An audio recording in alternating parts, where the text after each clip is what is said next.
کرنے سے باز کیوں نہیں آتے؟ تو ان کا جواب یہی ہوتا ہے، اگر ہماری چھیڑ چھاڑ انہیں پسند نہیں تو وہ اس کیفیت کے ساتھ گھر سے کیوں نکلتی ہیں؟ اس آیت میں آنے والا حکم اس دستور کی طرح ہے جو سورہ کی آیت 33 میں حضرت صلی اللہ علیہ وآلہ وسلم کے ازواج کے بارے میں وارد ہوا ہے، یعنی بات کرنے میں وہ انداز اختیار نہ کیا جائے جس سے دل انداز افراد میں طمع اور تحریص پیدا ہو۔ اس حکم میں انداز سخن کی وہ کیفیت بیان کی گئی ہے جو وقار و عصمت کی آئینہ دار ہو، جبکہ ہماری زیر بحث آیت آمد و رفت میں وقار کے دستور سے متعلق ہے۔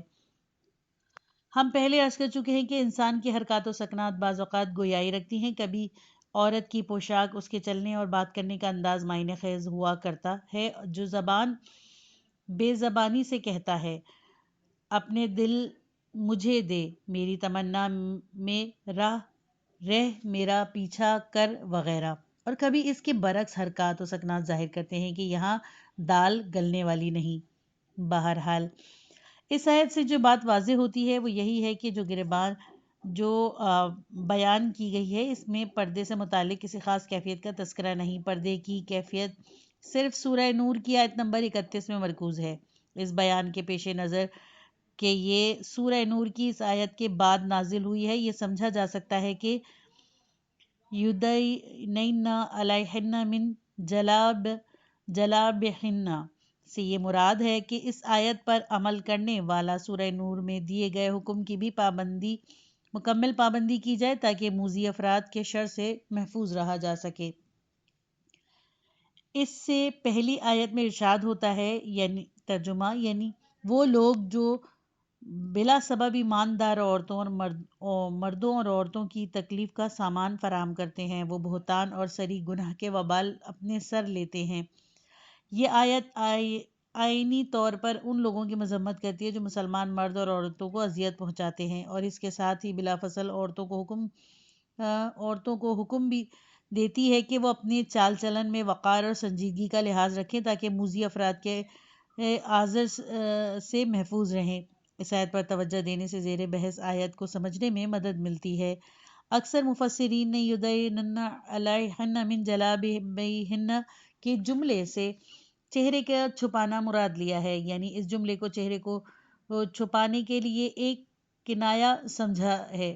مفسرین کو یہ بات تسلیم ہے کہ یدنین کا اصلی مفہوم چھپاتا نہیں ہے، لیکن چونکہ ان کے فہم میں یہ بات ہے کہ یہ حکم کنیزوں کے مقابل آزاد عورتوں کی پہچان سے متعلق ہے، اسی لیے انہوں نے اس کی یوں تعبیر کی ہے۔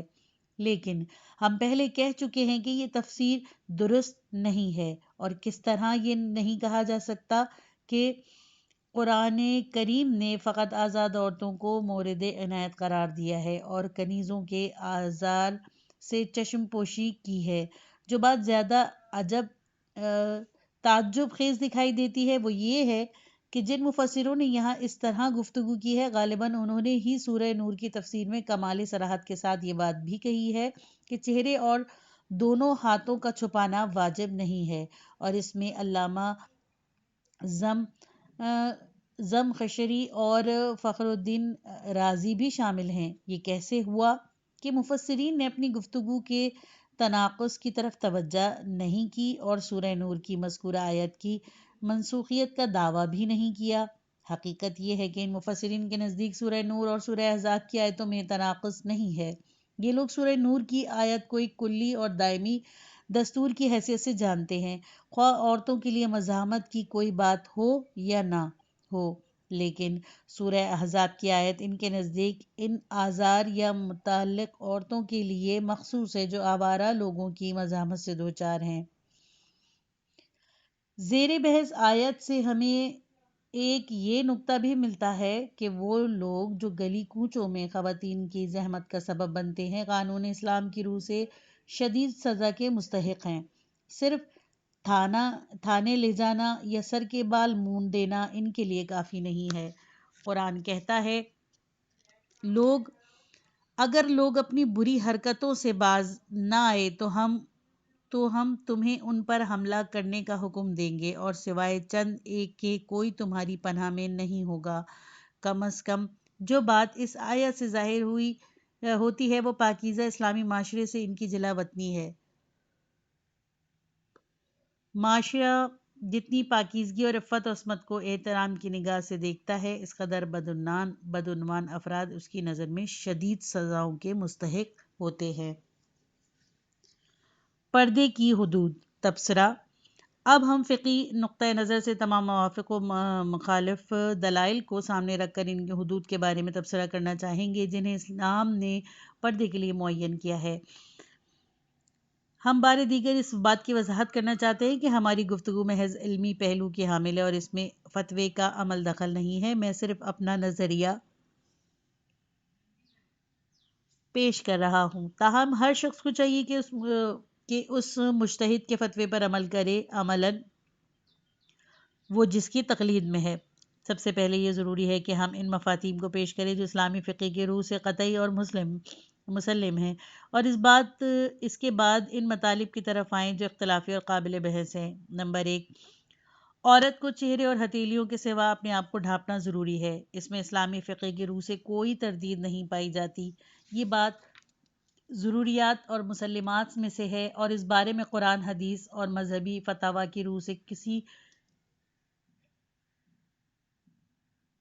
شک و شبے کی گنجائش نہیں ہے۔ جو بات زیر بحث ہے وہ چہرہ اور کلائیوں تک ہاتھوں کا چھپانا ہے۔ نمبر 2، پردے کے وجوب اور عورت پر حرمت نگاہ کے مسئلے کو ایک دوسرے سے جدا رکھنا ضروری ہے۔ ممکن ہے کوئی چہرہ اور ہتھیلیوں کو چھپانے کے عدم وجوب کا قائل ہو اور ساتھ ہی مرد کے لیے حرمت نگاہ کا بھی معتقد ہو۔ یہ بات پیش نظر نہیں ہونی چاہیے کہ ان دونوں مسئلوں میں کوئی تلازم ہے۔ جیسے کہ فقہی اعتبار سے یہ بات مسلم ہے کہ مرد پر واجب نہیں کہ وہ اپنا سر ڈھانپے، مگر یہ بات عورت کے لیے اس امر کی دلیل نہیں بن سکتی کہ اس کے لیے مرد کے سر اور بدن پر نگاہ ڈالنا جائز ہے۔ جی ہاں، اگر ہم نگاہ ڈالنے کے مسئلے میں جواز کے قائل ہوں تو پردے کے مسئلے میں بھی ہم عدم وجوب کے قائل ہونا پڑے گا، کیونکہ یہ بات دور از فہم ہے کہ عورت کے چہرے اور ہاتھوں پر مرد کی نگاہ جائز ہو مگر ان حصوں کا کھلا رکھنا عورت پر حرام ہو۔ یہ بات ہم بعد میں نقل کریں گے کہ گزشتہ ادوار میں صاحبان فتویٰ کے درمیان ایسا کوئی شخص دکھائی نہیں دیتا جو چہرے اور کلائیوں تک ہاتھوں کو چھپانے کے وجوب کا قائل ہو، لیکن ایسے لوگ کہ جو ان پر نگاہ ڈالنے کو حرام جانتے ہیں۔ نمبر 3، جواز نگاہ کے مسئلے میں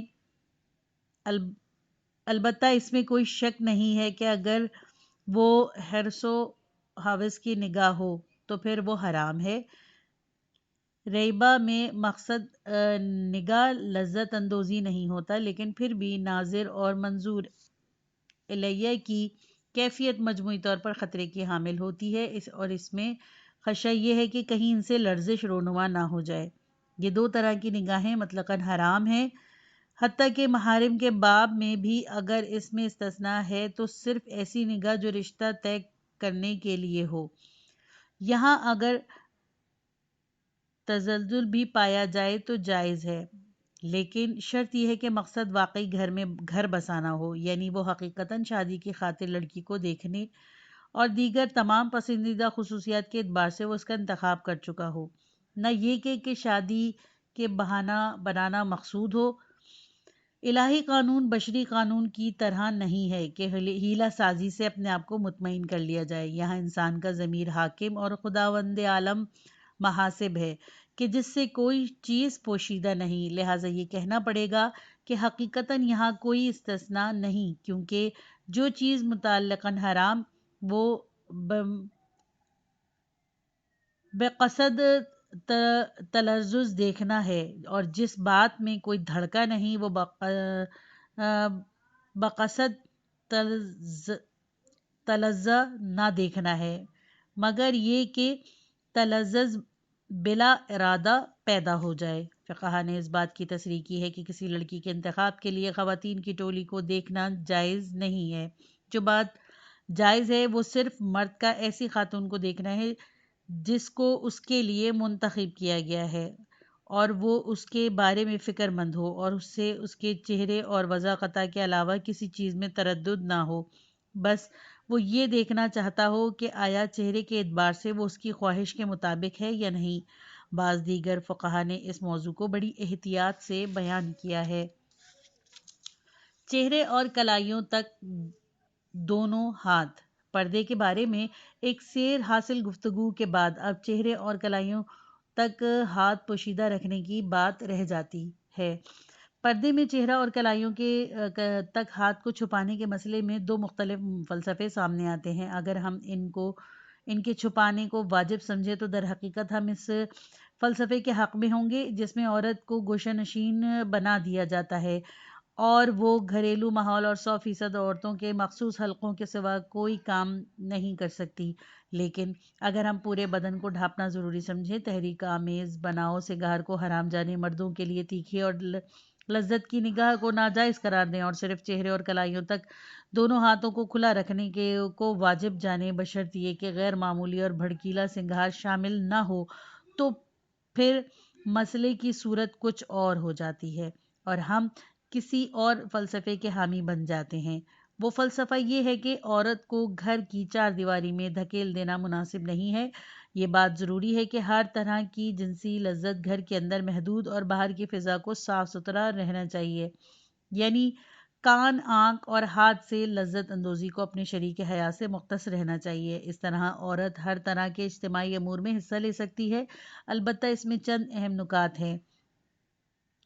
نمبر 1، ہم فی الحال اس بحث میں نہیں پڑتے کہ آیا عورت کا اولین فرض گھر داری ہے یا نہیں۔ اس میں کوئی شک نہیں کہ ہم اس بات کے حامی ہیں کہ عورت کا اولین فرض خانہ داری اور حقوق مادری کا انجام دہی ہے۔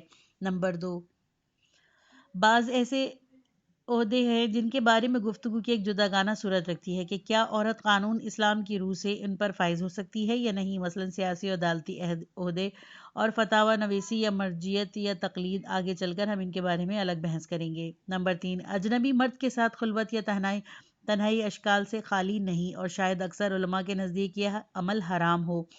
فی الحال ہم اس طرح کے اجتماعی امور پر بھی گفتگو کرنا نہیں چاہتے۔ نمبر 4، اسلام کی روح سے مرد گھر کا سرپرست ہے اور عورت اس کی دائرے کا ایک حصہ ہے۔ اس بنا پر خانگی مصلحتوں کو پیش نظر رکھتے ہوئے مرد اس بات کا حق رکھتا ہے کہ وہ عورت کو کسی کام کے انجام دینے سے منع کر دے۔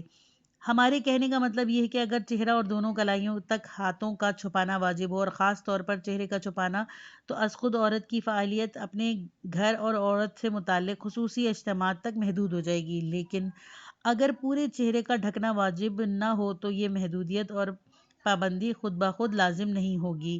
بہرحال پورے چہرے کو نہ چھپانے کی چھوٹ حرمت یا جواز کے اعتبار سے بعض امور کے شرعی حکم کو واضح کرتی ہے۔ بہت سے ایسے امور ہیں جو فقہی اور شرعی نقطۂ نظر سے اور بلذت عورت پر حرام نہیں، لیکن اگر چہرے اور کلائیوں تک ہاتھوں کو چھپائے رکھنے کو ضروری سمجھا جائے تو وہ عورت پر حرام ہو جائیں گے، اس لیے کہ ان کے انجام دہی میں ان کے چھپائے جانے کی رعایت برقرار نہیں رہے گی۔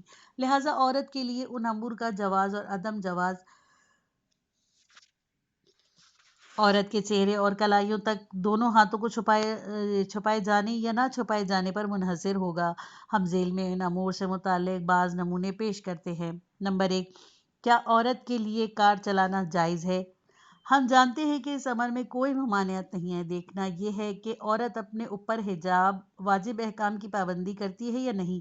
اگر چہرے اور کلائیوں تک دونوں ہاتھوں کا چھپانا واجب ہو تو یہ کہنا پڑے گا کہ عورت کے لیے کار چلانا جائز نہیں۔ نمبر 2، کیا گھر سے باہر اشیاء صرف کی فروخت کے لیے عورت کے لیے جائز ہے؟ البتہ یہاں اس فروخت کی گفتگو نہیں ہے جو فی زمانہ رائج ہے اور جو سراسر دھوکہ اور فریب ہے۔ نمبر 3، کیا عورت کے لیے دفتری امور جائز ہیں یا نہیں؟ کیا عورت کو تدریس کا حق حاصل ہے، خواہ اس کے محضر درس میں مرد بھی شامل ہوں یا پھر اس سے مرد اساتذہ کی جماعتوں میں تعلیم حاصل کرنے کا حق حاصل ہے یا نہیں؟ اگر ہم یہ کہیں کہ چہرے اور کلائیوں تک دونوں ہاتھوں کو چھپانا ضروری نہیں اور مرد بھی حرص اور لذت سے عاری نگاہوں سے عورت کے چہرے اور ہاتھوں کو دیکھ سکتے ہیں، تو اس صورت میں مذکورہ امور کے بارے میں ہمارا جواب مثبت ہوگا، وگرنہ منفی۔ مختصر یہ کہ چہرہ اور دونوں ہاتھ عورت کی پابندی اور آزادی کی سرحد ہے۔ پردے کے بارے میں مخالفین کے اعتراضات بھی اسی کیفیت سے وابستہ ہیں۔ جبکہ ہم چہرے اور کلائیوں تک ہاتھوں کا پردہ ضروری جانیں، لیکن اگر ہم چہرے اور کلائیوں تک ہاتھوں کو چھپانے کو واجب نہ جانیں تو پھر باقی بدن کو چھپانے کو واجب نہ جانیں تو پھر باقی بدن کے چھپانے پر کوئی اعتراض عائد نہیں ہوگا، بلکہ اس کے برعکس مخالف سمت پر اعتراض وارد ہوگا۔ اگر عورت کو بیماری لاحق نہ ہو اور وہ عریاں حالت میں باہر نہ آنا چاہے تو ایک ایسا سادہ لباس جو اس کے چہرے اور کلائیوں تک دونوں ہاتھوں کے سوا تمام سر، گردن اور بدن کو ڈھک لے، اسے کسی بیرونی کام کی انجام دہی سے نہیں روکتا۔ البتہ اس کے برعکس تصنع، بناوٹ، خودنمائی، تنگ و چست اور رنگ برنگے نئے فیشن کے لباس عورت کو ایک فضول اور غیر فعال جسم میں تبدیل کر دیتے ہیں اور اس کا تمام وقت اپنی آرائش کے تحفظ میں گزر جاتا ہے۔ جیسا کہ گزشتہ اوراق میں ہم نے قدیم مفسرین کی آراء بیان کی ہیں، اس طرح ہم اس بات کی بھی وضاحت کریں گے کہ پردے میں چہرے اور کلائیوں تک دونوں ہاتھوں کے استثناء اس لیے ہے کہ عورت معاشرے میں انسانی حیثیت سے سرگرم عمل رہے اور اس بنیاد پر اسلام نے ان کا چھپانا واجب قرار نہیں دیا۔ اب ہم اس مسئلے میں موافق اور مخالف دلائل کو تحقیق کی منزل پر لاتے ہیں۔ موافق دلیلوں کے تحت یہ کہا جا سکتا ہے کہ چہرہ اور کلائیوں تک دونوں ہاتھوں کو چھپانا واجب نہیں ہے۔ نمبر 1، پردے سے متعلق سورہ نور کی آیت 31 میں اس کے حدود بتائے گئے ہیں۔ یہ آیت چہرے اور کلائیوں تک دونوں ہاتھوں کو چھپانے کو ضروری نہیں جانتے۔ اس آیت کے 2 جملوں کو بطور سند پیش کیا جا سکتا ہے۔ ایک، وَلَا يُبَدِّينُ زِينَتَهُنَّ إِلَّا مَا ظَهَرَ مِنْهَا، اور دوسرے، وَلْيَضْرِبْنَ بِخُمُورِهِنَّ عَلَى جِيوبِهِنَّ کا جملہ۔ پہلے جملے کے بارے میں ہم دیکھ چکے ہیں کہ اکثر مفسرین اور بالعموم روایت نے مہندی، سرما، انگوٹھی اور کڑے وغیرہ کو إِلَّا مَا ظَهَرَ میں مستثنیٰ جانا ہے۔ یہ وہ سنگھار ہیں جو چہرے اور کلائیوں تک ہاتھوں سے متعلق ہیں۔ مہندی، انگوٹھی اور کڑے ہاتھوں کی زینت ہیں، جبکہ سرما کا تعلق آنکھوں اور چہروں سے ہے۔ وہ لوگ جو چہرہ اور کلائیوں تک ہاتھوں کو چھپانے کو واجب گردانتے ہیں، إِلَّا مَا ظَهَرَ کا استثناء ان کے لیے بالائی لباس ہونا چاہیے، اور اس استثناء کا یہ مفہوم بہت بعید اور قرآن کی بلاغت کے خلاف ہے۔ بالائی یا اوپری لباس کو چھپانا غیر ممکن ہونے کے سبب استثناء اس پر صادق نہیں آتا۔ اس کے علاوہ لباس کو اس وقت زینت میں شمار کیا جا سکتا ہے جب بدن کا کوئی حصہ نمایاں ہو۔ مثلاً پردے سے بے نیاز عورتوں کے لیے کہا جا سکتا ہے کہ ان کا لباس ان کی زینتوں میں سے ایک زینت ہے، لیکن اگر عورت تمام بدن کو اوپر سے نیچے تک ایک ہی لباس سے ڈھانکے ہوئے ہے تو ہم اسے زینت نہیں کہہ سکتے۔ مختصر یہ کہ اس سے کوئی انکار نہیں ہو سکتا کہ یہ آیت بدن کی زینت کے ایک حصے کو مستثنیٰ قرار دیتی ہے اور روایت کی صراحت بھی ہرگز قابل تردید نہیں ہے۔ دوسرے جملے کے بارے میں کہنا پڑے گا کہ آیت سینے کو چھپانے کے وجوب پر دلالت کرتی ہے، اور چونکہ اس مقام پر حدود کی تعین کی گفتگو ہے، لہٰذا اگر چہرے کو چھپانا ضروری ہوتا تو اس منزل پر اس کا تذکرہ بھی ضرور آتا۔ غور فرمائیں، لفظ خمار یعنی اوڑھنی بنیادی طور پر سر کو ڈھانکنے کے لیے واضح ہوا ہے۔ آیت میں اس لفظ کا استعمال یہ بتاتا ہے کہ عورت کے لیے اوڑھنی ضروری ہے، اور ظاہر ہے اوڑھنی سر کے لیے ہوا کرتی ہے۔ ہاں، البتہ یہ بات کہ اوڑھنی سے سر کے علاوہ بھی دوسرے حصوں کو ڈھانکنا ضروری ہے، یہ بتانا پڑے گا کہ چونکہ آیت میں اوڑھنی کے دونوں سروں کو گریبان پر ڈالنے کی گفتگو ہے، لہٰذا پردے کی بس یہی مقدار ہمارے لیے واجب ہوگی۔ ممکن ہے ذہن میں یہ خیال پیدا ہو کہ وَلْيُضْرِبْنَ بِخُمُورِهِنَّ عَلَى جِيوبِهِنَّ کے معنی یہ ہیں کہ اوڑھنی کو چہرے کے سامنے سے ایک پردے کی صورت میں سینوں تک آویزہ کیا جائے، لیکن آیت کا یہ مفہوم کسی طرح بھی درست نہ ہوگا، اس لیے کہ اول تو یہاں لفظ جلباب نہیں ہے بلکہ خمار کا استعمال ہوا ہے۔ خمار چھوٹی چادر یا دوپٹے کو کہا جاتا ہے، جبکہ جلباب بڑی چادر سے عبارت ہے۔ چھوٹی اوڑھنی کو اس طرح استعمال نہیں کیا جا سکتا کہ اس سے تمام بال جو اس زمانے میں یقیناً بڑے ہوا کرتے تھے اور پوری طرح چھپ جائیں، اور باقی حصہ اس طرح آویزہ ہو کہ اس سے گریبان اور سینہ چھپا رہے۔ ثانیاً آیات کا شمار اپنی اسی اوڑھنی سے یہ عمل انجام دو، ظاہر ہے کہ اگر وہ اس طرح اوڑھنیوں کو اپنے چہرے کے سامنے ڈالیں تو انہیں اپنے پیر کے سامنے کی چیز دکھائی نہیں دیتی اور ان کے لیے چلنا پھرنا دوبھر ہو جاتا۔ ان دنوں جالی دار دوپٹے کا وجود نہیں تھا جو اس کام کے لیے مفید ہوتا۔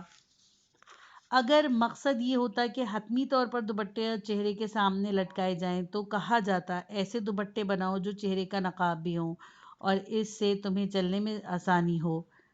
ثالثاً الا کے ساتھ ضرب کی ترکیب لٹکانے کے مفہوم کو ظاہر نہیں کرتی، جیسا کہ ہم پہلے بھی اسے عرب ماہرین کی لغت و ادب کی زبان نقل کر چکے ہیں۔ یہ ترکیب فقط اس مفہوم میں درست ہے جب کسی شے کو بطور حائل کسی شے پر قرار دیا جائے، مثلاً فَضَرَبْنَا عَلَىٰ آذَانِهِمْ کے جملے کا مفہوم یہ ہے کہ ہم نے ان کے کانوں پر ایک حائل یا حجاب کو قرار دیا ہے۔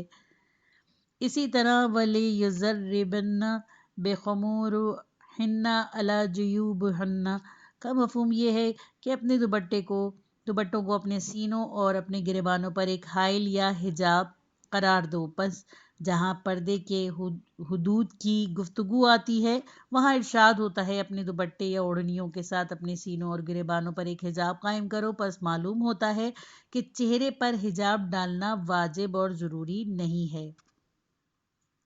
یہاں ایک اور نکتے کا اضافہ ضروری ہے اور وہ یہ کہ ہمیں یہ دیکھنا ہوگا کہ اس آیت کے نزول میں سے پہلے مسلمان عورتیں کس کیفیت کے ساتھ اپنے دوپٹوں کو استعمال میں لاتی تھیں۔ تاریخی اعتبار سے یہ بات مسلم ہے کہ پردے کی آیت کے نزول سے پہلے مسلمان عورتیں عرب کے قدیم رواج کے مطابق اپنا چہرہ کھلا رکھتی تھیں، اور جیسا کہ ہم پہلے عرض کر چکے ہیں کہ وہ دوپٹے کو سر پر ڈال کر اس کے دونوں کنارے کانوں کے عقب سے اپنی پشت کی طرف ڈالا کرتی تھیں، جس کے نتیجے میں ان کے کان، گوشوارے، چہرہ، گردن اور گریبان سب پیش نظر رہتے تھے۔ ایسی حالت میں جب یہ حکم دیا گیا کہ اپنے سر کی چادر یا دوپٹے کے سروں کو اپنے سینوں پر لائیں تو اس کا حکم کا مطلب یہ تھا کہ دوپٹے کے دونوں سروں کو الٹی اور سیدھی جانب سے مخالف سمتوں میں سینے پر ڈالا جائے۔ اس حکم پر عمل کرنے سے کان بندے، گردن اور سینہ چھپ جاتے ہیں اور چہرہ کھلا رہ جاتا ہے۔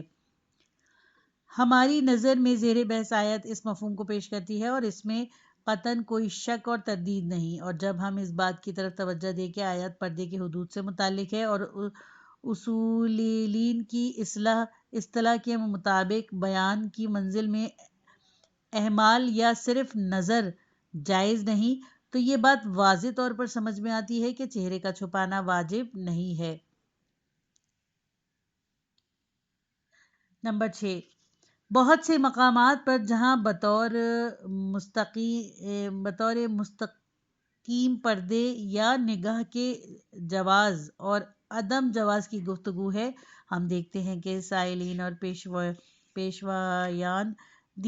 پیشوایان دین کے درمیان صرف بالوں ہی کا مسئلہ زیر بحث آتا ہے اور چہرے کے متعلق کوئی گفتگو نہیں ہوتی، گویا چہرے اور کلائیوں تک دونوں ہاتھ پردے کے حدود سے مستثنیٰ ہیں۔ ہم ذیل میں ان مقامات سے متعلق چند نمونوں کا تذکرہ کرتے ہیں۔ سالی کے باب میں حرمت کی نگاہ الف،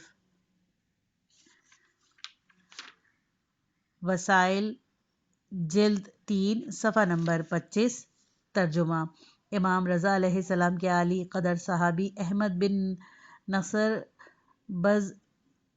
بزنتی ارشاد فرماتے ہیں کہ میں نے امام رضا علیہ السلام سے دریافت کیا کہ کیا مرد کے لیے یہ جائز ہے کہ اپنی سالی کے بالوں پر نگاہ ڈالے؟ آپ نے فرمایا کہ نہیں، مگر یہ کہ وہ سن رسیدہ عورتوں میں سے ہو۔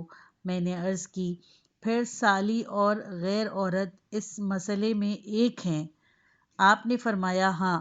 میں نے پوچھا میں اس سن رسیدہ یعنی کہ عورت کو کن حدود میں دیکھ سکتا ہوں؟ آپ نے فرمایا تم اس کے بالوں اور ذرا یعنی انگلیوں اور کلائیوں تک کے حصے کو دیکھ سکتے ہو۔ آپ نے ملاحظہ فرمایا کہ اس روایت سے پہلے کے سوال سے پہلے اور پہلے سوال اور امام علی علیہ السلام کے آخری جواب میں جس چیز کا تذکرہ ہوا ہے وہ بال ہیں نہ چہرہ۔ اس سے یہ بات اچھی طرح واضح ہوتی ہے کہ چہرے کا مستثنیٰ ہونا دونوں کے نزدیک مسلم رہا ہے، اور ہر جگہ یہ احتمال پیدا نہیں ہوتا کہ مثلاً سن رسیدہ عورتوں کے باب میں آپ نے ان کے بالوں اور انگلیوں سے کلائی تک کے حصے کو دیکھ سکتے ہیں لیکن چہرے کو نہیں دیکھ سکتے، حالانکہ حدود نگاہ کے جواب میں چہرے کا تذکرہ نہیں ہوا ہے۔ یہ پارٹ ختم ہوا۔ کتاب کا اگلا حصہ نیکسٹ پارٹ میں سنیے۔